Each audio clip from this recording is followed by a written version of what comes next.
Une histoire de la montagne iranienne montagne. Dans le nord de l'Iran, sur un sommet des montagnes de l'Alborz, un vieux mollah vivait seul dans une maison en bois. C'était tôt le matin. Dès que le mollah est sorti de chez lui, il a vu une fille très belle et très jeune, debout au bord d'une falaise, avec un vide de plusieurs centaines de mètres en dessous. La scène était tellement choquante que le mollah, sans réfléchir, a couru rapidement vers elle. Juste au moment où la fille allait sauter, le mollah est soudainement arrivé par derrière, lui a attrapé le bras et l'a tiré en arrière. La fille a retiré sa main d'un coup sec et a dit, furieuse, « Comment osez-vous m'arrêter?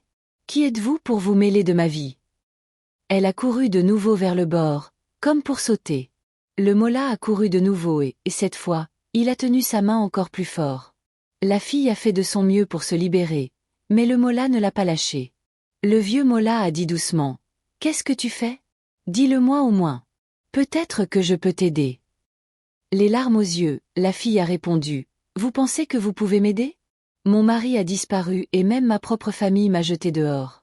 Je n'ai nulle part où aller, personne pour m'aider. » Le mollah l'a regardé un moment, puis lui a tenu le poignet et a dit, « Viens avec moi. » La peur de l'inconnu peu craintif. La fille a demandé, effrayée, « Où ?»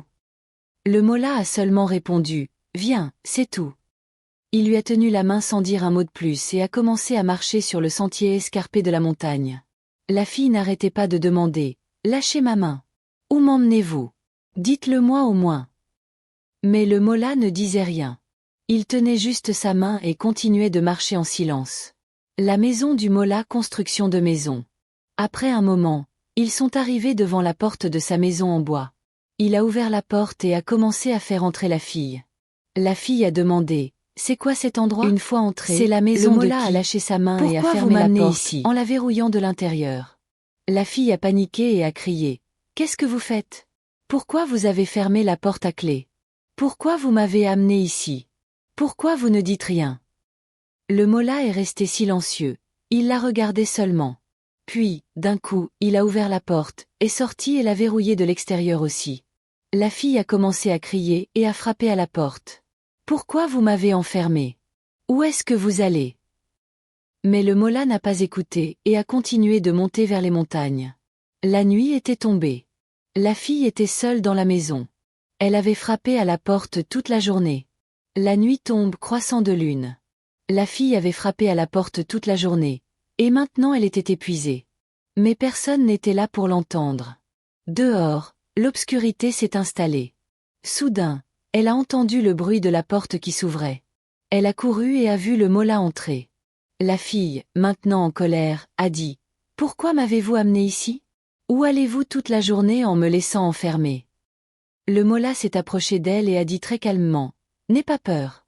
Considère cette maison comme la tienne. À partir de maintenant, tu vas rester avec moi. Tu n'as pas besoin d'aller ailleurs. » Il y avait une lueur étrange dans ses yeux, comme s'il se passait quelque chose dans son cœur. La fille a hésité et a dit, « Comment pourrais-je rester avec vous? Ma propre famille m'a mise dehors. Pourquoi êtes-vous si gentil avec moi? » Le mollah a continué à lui parler doucement jusqu'à ce qu'il la persuade. La fille, déjà brisée par la vie et sans endroit où aller, a accepté de rester. Le mollah lui a donné un lit de camp et a dit, « Dors ici. » La fille s'est couchée et s'est endormie.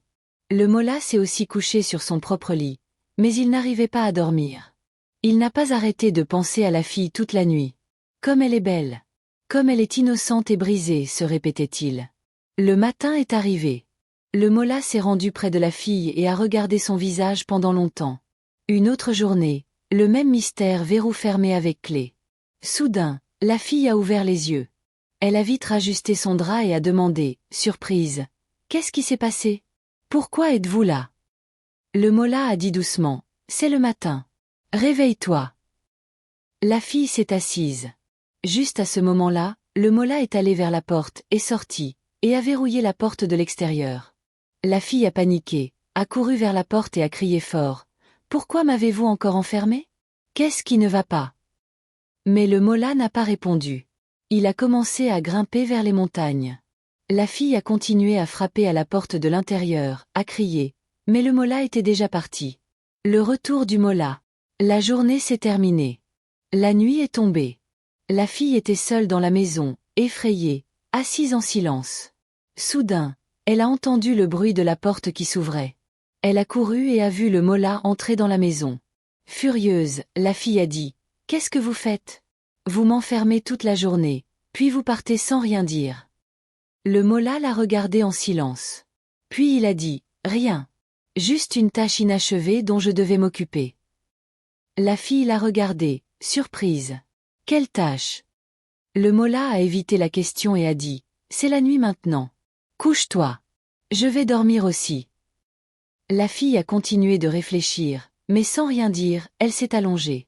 Le Mola s'est couché aussi, mais il n'arrivait pas à dormir. Une nuit étrange. Le Mola n'arrivait pas à dormir. Au milieu de la nuit, il s'est levé et s'est approché de la fille. Il a regardé son visage pendant longtemps. Puis, il a récité quelque chose et a soufflé sur elle. Dès que la fille s'est tournée, le Mola est vite retourné dans son lit et s'est couché en silence.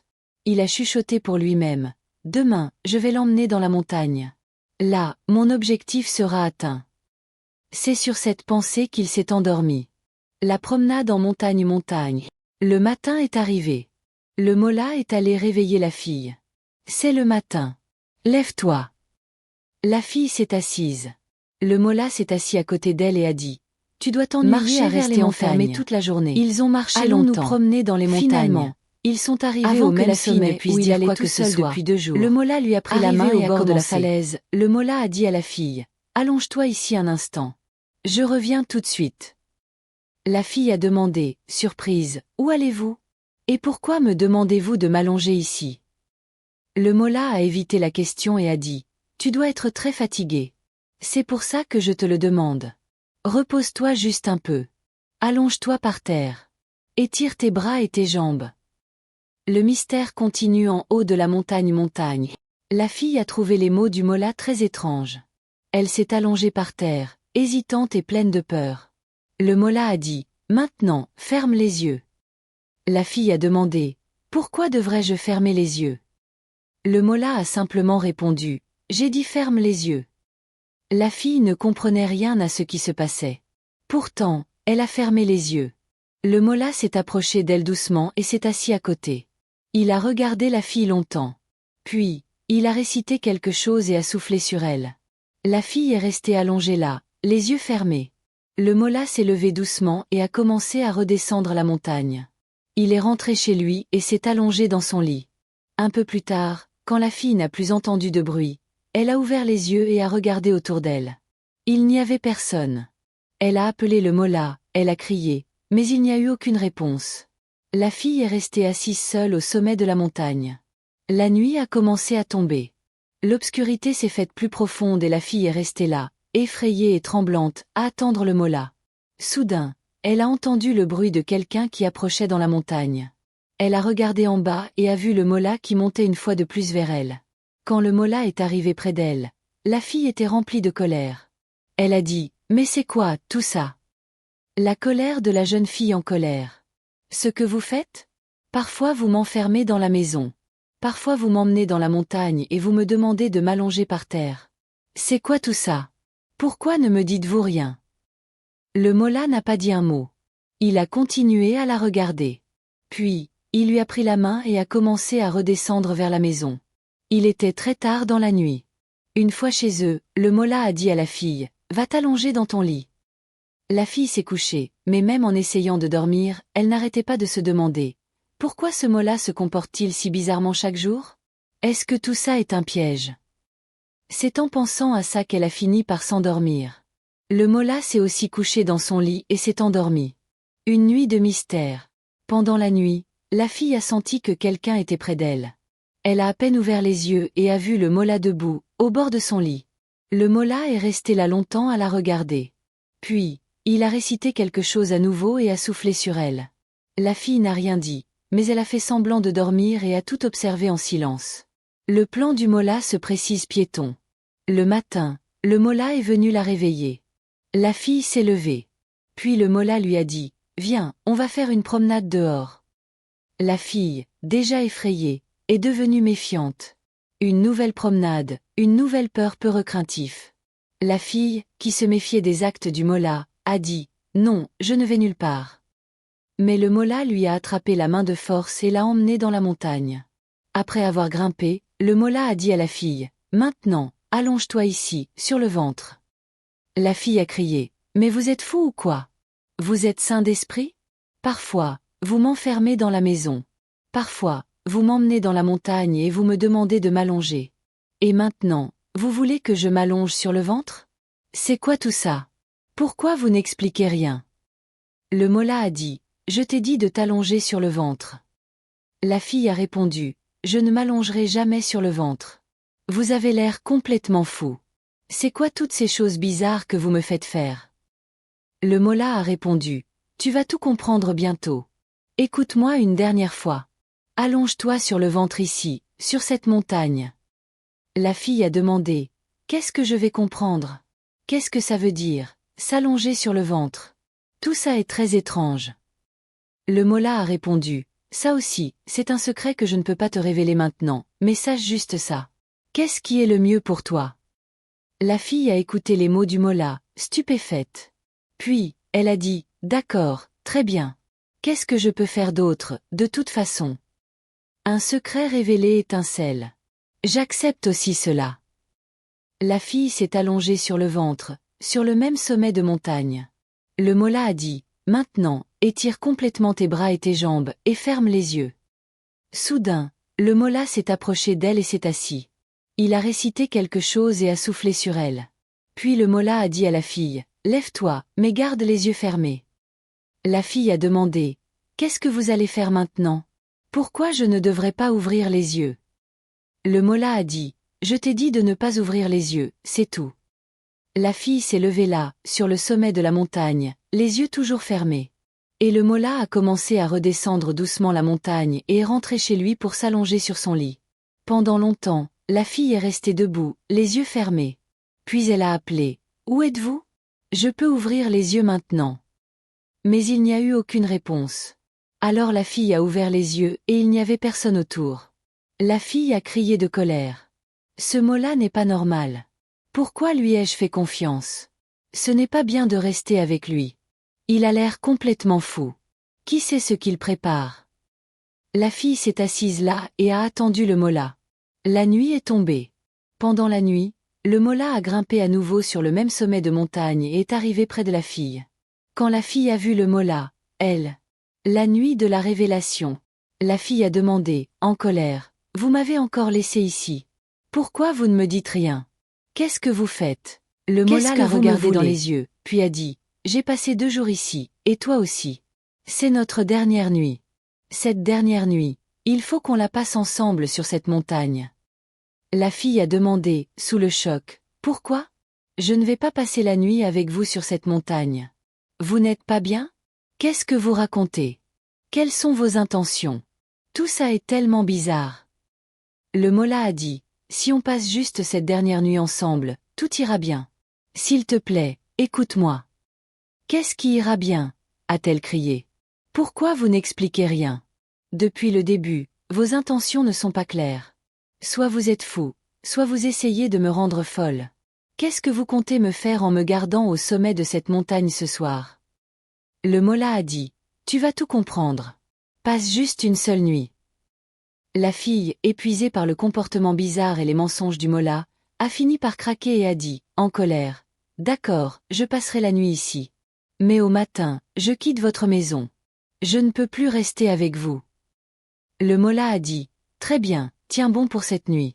Si tu passes cette nuit avec moi, tu ne voudras plus me quitter. » « Qu'est-ce que vous racontez? Vos intentions sont-elles vraiment pures? » Le Mola a répondu, « Tu le sauras ce soir. » Puis il lui a dit, « Maintenant, allonge-toi par terre, comme moi. » Le Mola s'est allongé. La fille s'est allongée aussi. Le Mola a dit, « Ferme les yeux et dors. » La fille a fermé les yeux et s'est endormie. Le Mola a dormi aussi.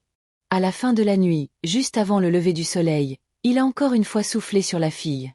Puis il l'a réveillée et a dit, « Lève-toi, mais garde les yeux fermés. » La fille a dit, « C'est quoi cette nouvelle folie?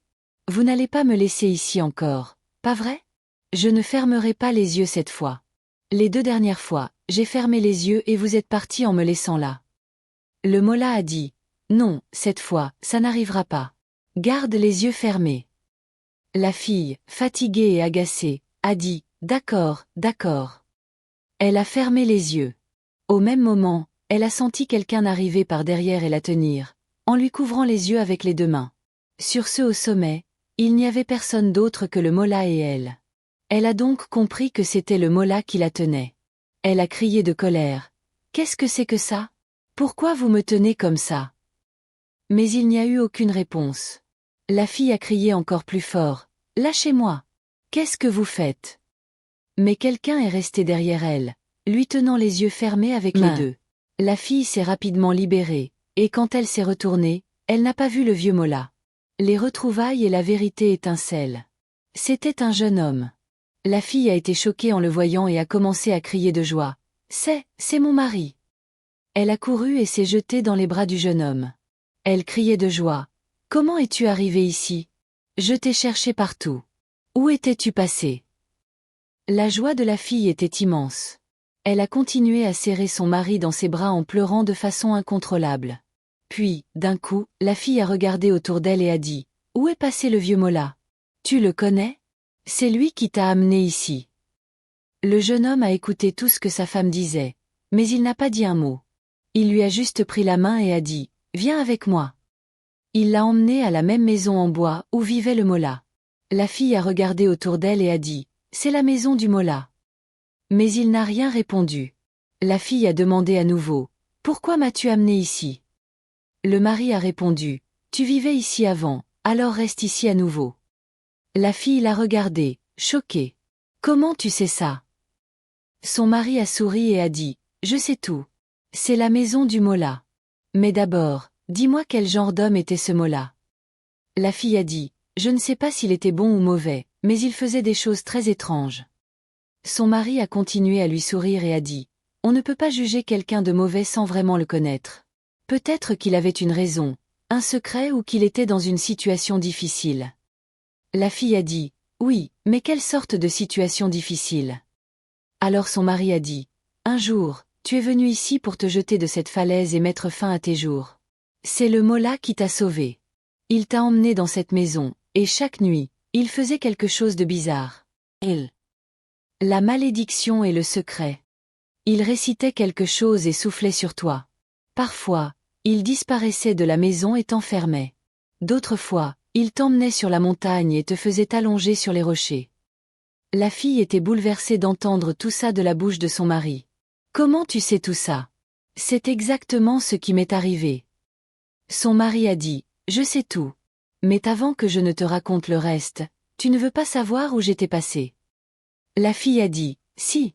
Où es-tu allé? » Le mari a répondu, « Tu te souviens de ce jour où je suis sortie de la maison et où je ne suis jamais revenue? » La fille a dit, « Oui, je n'oublierai jamais ce jour-là. » Son mari a raconté, « Ce jour-là, alors que je rentrais à la maison, j'ai croisé une fille sur la route.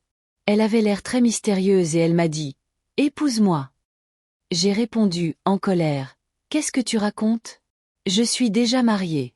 Ma femme m'attend. » Il y avait quelque chose dans le visage de cette fille qui m'a effrayée. Elle n'était pas une fille ordinaire. Quand je l'ai rejetée, elle a récité quelque chose et a soufflé sur moi. Et en un instant, je suis passé de jeune homme à vieil homme. Après ça, j'ai couru vers la maison. Mais quand je suis arrivé à la porte, j'ai réalisé quelque chose. Dans cet état, tu ne me reconnaîtrais pas. Comment aurais-je pu te faire face en ayant l'air d'un vieil homme? Alors j'ai fait demi-tour et j'ai couru au même endroit où j'avais rencontré cette fille. Mais elle avait disparu. Fatiguée et sans espoir, en revenant, j'ai rencontré un vieux sage sur le chemin. Je lui ai tout raconté. Il m'a dit, c'est de la magie noire, mais avec des intentions pures et la vérité, même ça ne dure pas éternellement. Il m'a dit que pour briser ce sort, je devais vivre seule dans un endroit isolé. Et si ma femme me trouvait toute seule et que, sans rien dire, je récitais des prières et soufflais sur elle chaque nuit, alors un jour elle me serrait dans ses bras. Ce moment-là serait celui où le sort se briserait. C'est exactement ce que j'ai fait depuis le jour où je t'ai rencontré sous la forme de ce mot-là. La fin du sort et la leçon de vie cœur scintillant. La fille était bouleversée en entendant tout ça. Elle a dit, « Qu'est-ce que tu as dit? Ce vieux mot-là, c'était toi? » L'homme a dit, « Oui, ce mot-là, c'était moi. Des larmes sont montées dans les yeux de la fille. Elle a couru et a serré son mari dans ses bras une fois de plus. Elle a dit, « Pardonne-moi. Je ne t'ai pas reconnu. » Son mari a posé doucement sa main sur sa tête et a dit, « Ce n'était pas de ta faute. C'était un secret que je ne pouvais pas te dire. Mais ce que tu as fait prouve la vérité de ton amour. Tu es une femme bien. » Puis, en souriant, il a demandé, « Maintenant, dis-moi, qu'as-tu pensé de ce vieux Mola ?» La fille a ri et a dit, « Ce vieux Mola était un homme très bon. » L'homme a ri aussi. Et c'est ainsi qu'un couple séparé s'est retrouvé après de longues années. Un cœur pur avec des intentions pures, aucune tromperie ou magie ne peut le vaincre. Comme le vieux sage l'avait dit, face à la bonté et à la vérité, tout le reste s'efface. Ne juge jamais quelqu'un seulement par son apparence actuelle. Chaque visage cache une histoire. Le Mola dont la fille avait douté s'est avéré être son mari perdu. Ne te fais jamais d'opinion sur le comportement ou la situation de quelqu'un sans chercher à le comprendre. Derrière chaque épreuve et chaque difficulté se cache une sagesse secrète du destin.